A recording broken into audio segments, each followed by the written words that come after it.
എന്തെല്ലാം തെറ്റായ വാർത്തകളാണ് ഈ കഴിഞ്ഞ കാലത്തിടയിൽ വന്നിട്ടുള്ളത്.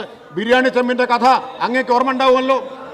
മുഖ്യമന്ത്രിയുടെ വീട്ടിലേക്ക് ബിരിയാണി ചെമ്പിൽ സ്വർണം കടത്തി എന്ന് മാത്രം പ്രചരിപ്പിക്കാനുള്ള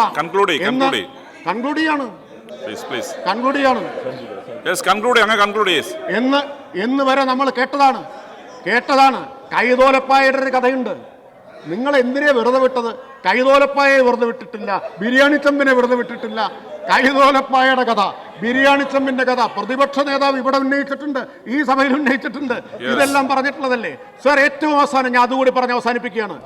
വയനാട്, ഇവിടെ റവന്യൂ മന്ത്രിയുണ്ട്, ശശീന്ദ്രൻ മിനിസ്റ്ററുണ്ട്.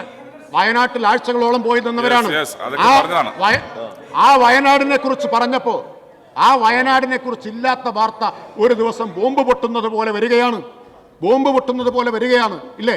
കള്ളക്കണക്കെഴുതി സർക്കാർ വ്യാജമായി പെരുപ്പിച്ച കണക്കെഴുതി 75,000 രൂപയോ എന്ന് ചോദിച്ചു. സാർ, ആ വാർത്ത ഇപ്പൊ എവിടെ പോയി? ഇപ്പൊ എന്തുകൊണ്ട് അതിനെക്കുറിച്ച് മിണ്ടാട്ടമില്ലാത്തത്? നിങ്ങൾ കാള പെറ്റെന്ന് കേട്ടപ്പോ കയറെടുത്ത് അതിന്റെ പിന്നാലെ സർക്കാരിനെ ആക്ഷേപിക്കാൻ ഇറങ്ങി പുറപ്പെട്ടവരല്ലേ? അല്ലേ? നിങ്ങൾ വയനാട്ടിലെ ജനങ്ങളെ കുറിച്ച് ആലോചിച്ചോ? സാർ, അവർ വളരെ അസ്വസ്ഥരാകുന്നതുകൊണ്ട്